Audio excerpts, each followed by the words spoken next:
What if the only way a university could actually cash your tuition check was, like, if you landed your dream job? I mean, imagine that. It would completely change the game. Right. Like, you want to completely change your career, maybe break into the remote work economy, but instead of handing over, $50,000 up front and just hoping for the best. Which is what everyone does now. Exactly. Instead of that, the institution takes on all the risk. They make the education completely free on day one, and they absorb that financial liability, so you don't have to. Yeah, it fundamentally rewrites the traditional educational contract because for generations, the model has been that the student takes on 100% of the financial risk up front. Yeah, you take out the loans. Right. And the institution gets paid regardless of the outcome. You get a job, you don't get a job, they have your money. But when a school only profits from your actual real-world success, they suddenly have, intense skin in the game. It forces a complete realignment. Oh. Well, welcome to the deep dive. Today, we are looking at a blueprint by a solo creator who is doing exactly that. Our source material is this highly detailed behind-the-scenes strategy document from a platform called Write.s. It's a fascinating read. It really is. It lays out a creator's master plan to build a virtual assistant or VA training business. But the mission for us today isn't just, to talk about virtual assistant. No, it's much bigger than that. Right. We're going to unpack how this creator is using an intricate talent funnel and an income share agreement to completely democratize access to high-income skills. And doing it without bankrupting themselves in the process, which is the hard part. Exactly. And that balance is the true genius of the document, because if you just give all your premium knowledge away for free, you're out of business. Right. You destroy your own business model. Right. But if you lock your best training behind an insurmountable paywall, you miss out on an incredibly vast pool of high-potential human capital simply because they lack the upfront cash. Yeah, which is a huge waste. It is. So this document is essentially a blueprint for a highly calibrated risk mitigation engine. Okay, let's unpack this. The creator's ultimate goal is to find top-tier talent and remove the financial barriers holding them back. They can't just, open the floodgates to everyone. Right, that would be chaos. So they use a 3-step funnel. It starts really wide with free explorers, and it funnels down to fast-track income-generating professionals. So the entry point is Tier 1, which they call the foundational track, and this is totally free. Right. This first tier casts the widest possible net. The source specifically notes it's ideal for beginners, stay-at-home parents, or really anyone just looking to test the waters of the remote economy. Yeah, you're learning the absolute core grammar of remote work. We're talking inbox management, calendar Tetris. This is a dreaded calendar Tetris. Right. Cloud storage navigation, basic time management. It's basically a sampler platter. Yeah, that's a good way to put it. It operates a lot like a freemium app on your phone. You get to play around with the interface, see if you actually enjoy the daily rhythm of being a VA. And the psychological strategy here is brilliant because it's designed to trigger a specific aha moment. Yes, that moment is key. A student gets comfortable with the basics and then realizes, oh, I actually enjoy this, but I am going to need way more advanced skills if I actually want to land the clients that pay well. And from a business perspective, that aha moment is crucial. But, the primary function of this free tier is actually to act as a harsh filter. Oh, interesting. How so? Well, you want to weed out the people who just sort of romanticize remote work but actually hate the day-to-day administrative reality of it. Like the people who just want to work from a beach. Exactly. However, the AI assistant that actually helped the creator draft this strategy document. Which is super cool, by the way. Yeah, really cool. It flags a massive vulnerability at this stage, which is high dropout rates. Because human psychology dictates that when something is entirely free, we tend to treat it as disposable. Oh, 100%. If you don't pay, you don't pay attention. I mean, we've all signed up for a dozen free webinars we never actually watch. Precisely. So the document proposes a friction mechanism to prevent abuse of this free tier. They suggest requiring a really rigorous application process just to get access to the free material. Make them work for it. Right. Or, better yet, a small commitment fee. Wait, but I thought it was free. It is. The critical detail here is that this fee is fully refundable upon completion of the foundational course. Oh, that's clever. It's an economic psychological trick. It doesn't generate revenue for the creator, it just ensures the learner has enough skin in the game to actually finish the modules. That makes total sense. You want people who will actually finish the sampler platter before you offer them the main course. Exactly. Now, what happens when someone finishes that free track? Or what if you have someone who already knows they want to dive into this career and they just don't want to wait around? Right, the fast trackers. Yeah, that logically brings us to the paid path, the professional certification. If we connect this to the bigger picture, this paid tier targets a fundamentally different demographic.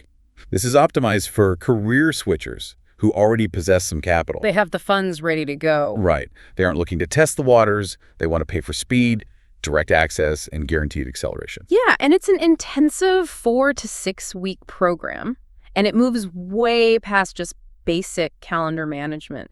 The source document highlights like advanced niche specializations. High-value stuff. Yeah, like e-commerce support, social media management, executive level assistance, and even implementing AI tools for clients.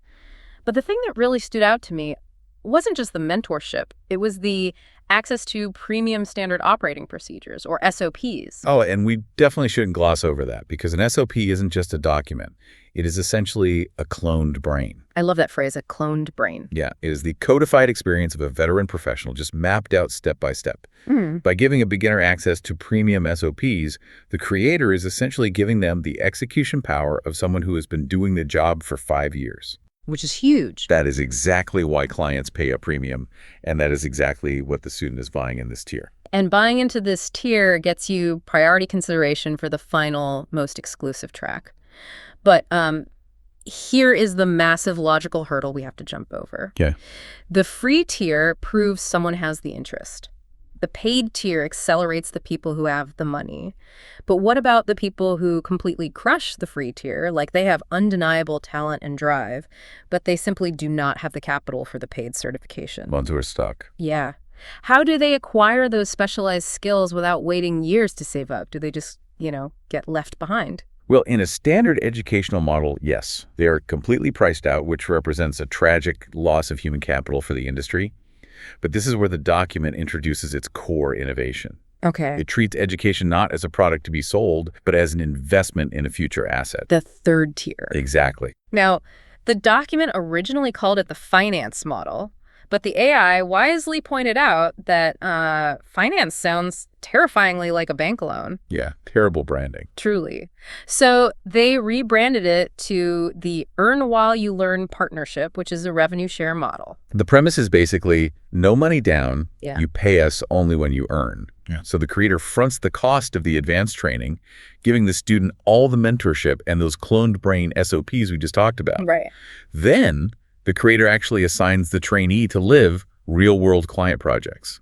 The VA pays for their education by giving the creator a percentage of those actual project earnings. So what does this all mean? Because I really have to push back here. When I hear, we pay for your training, but we take a cut of your future paycheck, all my alarm bells start ringing. Sure, that's a natural reaction. Isn't this just a glorified predatory student loan dressed up in like Silicon Valley startup jargon? I mean, it sounds like you could end up totally trapped in a cycle, paying off an inflated debt to your boss forever. It is a completely valid skepticism, and the source document actively anticipates that exact fear. That is why it draws a hard line between a traditional loan and what this actually is, an income share agreement or an IS. Okay, an ISA. Right. The mechanics of an ISA, as outlined here, have built-in protections that make it fundamentally different from standard debt. Look, an ISA still feels like debt to me. If I'm a freelancer, my income fluctuates wildly. I can't be hit with a massive fixed training deduction if I have a terrible month. So how does this contract actually prevent the creator from bleeding the student dry? Let's look at the exact mechanics the document proposes. First, the repayment is strictly percentage-based, not a fixed monthly fee. The example they use is a 30% deduction. Okay, 30%. So the creator deducts 30% of the gross project earnings before paying the VA the remaining 70%. But the absolute most critical protection is the cap. Meaning there is a hard ceiling on what you owe. Exactly. The revenue sharing does not go on in perpetuity. The document states that all deductions immediately cease once the VA has repaid 150% of the standard course fee. Oh, wow. Okay. So if the market value of the paid training tier is $5,000, the absolute maximum the trainee will ever pay via revenue share is $7,500. Oh, that makes a big difference. Right. It doesn't matter if they become a superstar VA pulling in six figures a year. The second they hit that cap, the contract dissolves and they keep 100% of their future earnings. Okay, so the 150% accounts for a cost of the training, the risk the creator is taking, and a profit margin, but it strictly bounds the student's liability. That cap is huge. It's the defining feature. But let's look at the worst case scenario. What if the training is just awful? What if the VA never gets a client or the creator fails to actually assign them any real-world projects? Well, that brings us to the ultimate safety net of the ISA model. If there is no income, there is no debt. None at all. If the VA does not secure a project, they owe absolutely nothing. Zero. Traditional student loans demand payment, regardless of whether your degree got you a job at a tech firm or, a coffee shop. Right, they don't care. But this ISA forces the educator to ensure their training actually translates to market value because their financial return depends entirely on the student's real-world success. That is a profound economic shift. It completely flips the risk. Okay. But let's follow that logic for a second. If I'm the creator and I only get paid if my student succeeds, I am taking on a terrifying amount of risk. Oh, absolutely. I can't just let anyone into this revenue share tier or I go bankrupt funding people who can't perform. So how do they guarantee they're only investing in investment grade human capital? They have to vet them ruthlessly. And the document outlines exactly how they do this. Passing the foundational track isn't nearly enough. To enter the revenue share tier, the source requires the student to pass a grueling capstone project framework. Grueling's right. And you have to achieve an 85% overall score just to be considered. Yeah, when I was reading the details of this capstone, it felt less like a multiple choice test and more like a high altitude flight simulator where the instructor just keeps deliberately turning off the engines to see if you panic or if you actually follow the emergency checklist. That is a perfect analogy because it's not testing basic software knowledge. It's testing psychological resilience and strategic capability under extreme cognitive load. Yeah, the source outlines a specific scenario called the crisis in the campaign. Let me set the scene for you. Please do. You are assigned as the virtual assistant for a busy e-commerce founder. But here's the catch. The founder is in a time zone 12 hours ahead of you, and they strictly only respond to messages once every 24 hours. Which perfectly simulates the isolation of remote work. You can't just, tap your boss on the shoulder and ask for clarification. Right. You are completely on your own. Right. So you're isolated, and then the crisis hits. A major supplier has just delayed a shipment of the company's best-selling product. Furious customers are emailing. Sounds stressful already. It gets worse.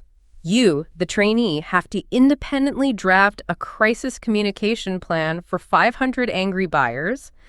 You have to update the website to reflect the delay, and you have to build a tracking system for the incoming refund requests. And that is only half of the simulator. Exactly. Because while you are putting out that massive fire, you also have to execute the campaign. You are tasked with simultaneously launching a 3-day social media content schedule to promote a totally different product line just to offset the financial hemorrhage from the delayed shipment. I mean, I am stressed just hearing that scenario. It's intense, and what's fascinating here is what they're actually evaluating. The source calls it strategic autonomy. Strategic autonomy. Yeah, knowing how to use Canva or Trello is completely irrelevant if you can't allocate your resources effectively under pressure. Do you prioritize the bleeding neck, the furious customers, or do you focus on the social media posts? Right, what comes first? Exactly. Do you anticipate what the founder will need to know when they finally wake up 12 hours from now? And just when you think you've triaged the situation, the instructor running the simulation injects a curveball. Naturally. So it's day 2, you've built the crisis plan, and suddenly you get a notification. Actually, the supplier just found extra inventory. They can deliver in 2 days instead of 2 weeks. Boom. Your entire plan is obsolete. Which happens all the time. Right. We have all had that relatable, soul-crushing moment where you spend 4 hours perfectly formatting a spreadsheet and the boss walks in and says, actually, we're going in a completely different direction. It tests real-time adaptability. In the gig economy, client needs mutate constantly. How fast do you pivot? Do you freeze in frustration, or do you instantly recalibrate your deliverables? And the most important part of this entire flight simulator isn't even the final spreadsheet you submit, it's the debrief. The document mandates a 15-minute post-project interview with the instructor. Yeah, the interview is key. And they don't ask about your typing speed. They ask things like, why did you choose to delay the social media launch in order to rewrite the customer refund policy? Because it forces the trainee to defend their executive decision-making process. If you can clearly articulate the why behind your resource allocation, you prove you are ready for the autonomy of the earn while you learn track. The document is also brutally clear that a lot of people will fail this simulator. Oh, yes. The source lists specific red flags that result in an automatic, immediate disqualification, regardless of how beautiful your spreadsheets are. Yeah, there's no wiggle room. None. Ghosting your communication windows is an instant fail, because in remote work, silence is the ultimate sin. If you aren't communicating, you just don't exist. Makes sense. Any form of hostility, like aggressively arguing with the instructor over feedback, that's an instant fail. And obviously, plagiarism, like copying a crisis template off Google without customizing it for the client, is a permanent disqualifier. So it is a crucible. If you survive it, you prove you're worth the investment and you enter the revenue share. But this brings up a massive, glaring logistical nightmare. Oh, absolutely. It all sounds mathematically beautiful in theory, but legally. How on earth do you enforce an income share agreement across state lines or even international borders, given that this is a remote work training program? It is undeniably the most precarious layer of the entire strategy. The source document does include a draft legal disclaimer for the revenue share agreement, which was generated by the AI assistant. Right. But the AI puts a massive flashing warning right at the top. It explicitly states it is not a lawyer and that this entire framework must undergo intense local legal review because labor laws and income sharing regulations vary wildly depending on jurisdiction. Yeah, the AI was basically like, please don't sue me, I'm just a language model. Exactly. But looking at the framework the AI provided, what is the core legal strategy they are relying on to even attempt this? What's fascinating here is the fundamental legal distinction established in the very first clause. They define this arrangement strictly as a training partnership. They explicitly state it is not an employment relationship. Meaning the trainee is not considered an employee of the creator's education company. Correct. The document classifies the trainee as an independent contractor participating in a deferred educational program. Okay, independent contractor. And this is vital for the creator's survival, because it means they're not legally obligated to provide minimum wages, health care benefits, or minimum hourly guarantees. The creator acts as an educator and a matchmaking service for client projects, not an employer. Yeah, it keeps them out of the nightmare of being classified as an employer in 50 different states. But the draft agreement isn't just protecting the creator. It outlines some really robust parameters to protect the trainee from being trapped. Exactly.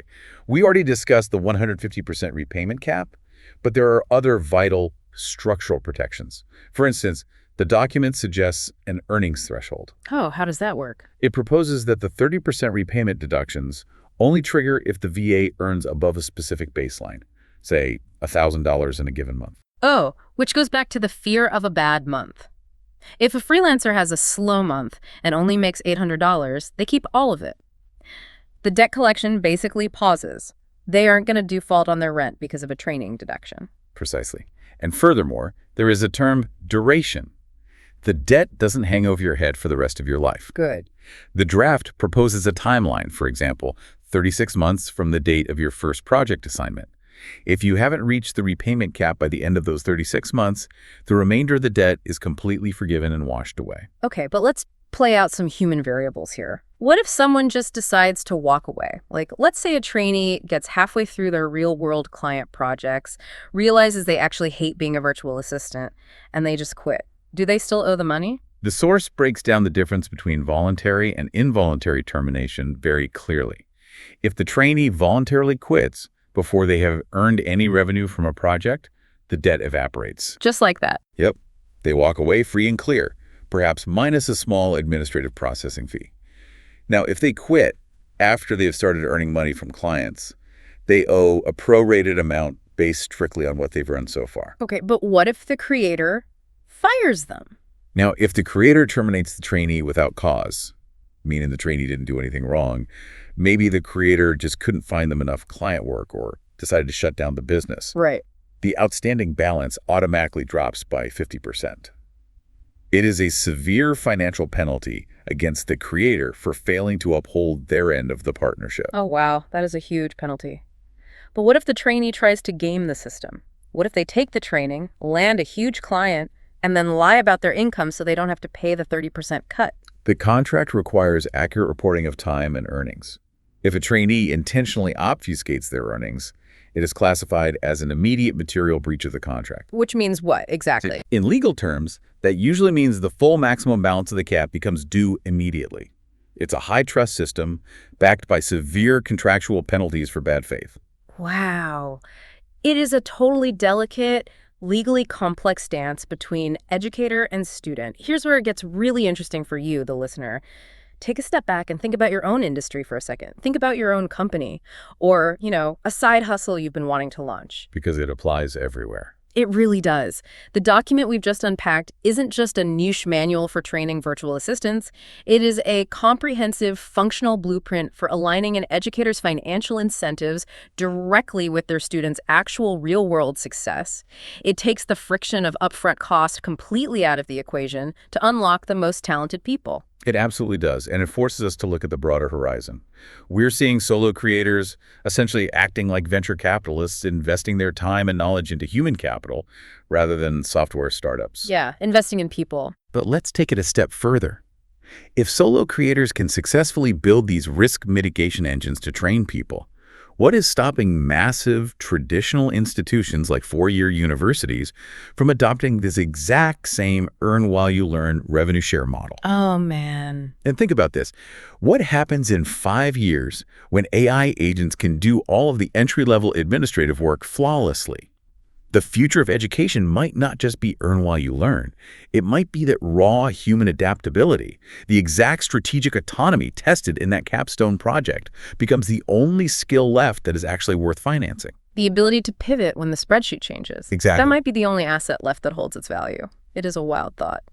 Well, thank you so much for joining us on this deep dive today. We hope this exploration of talent funnels and the mechanics of income share agreements has you looking at the traditional ways we learn, work, and pay for our skills in a completely new light. Keep questioning the old models, and we will see you next time.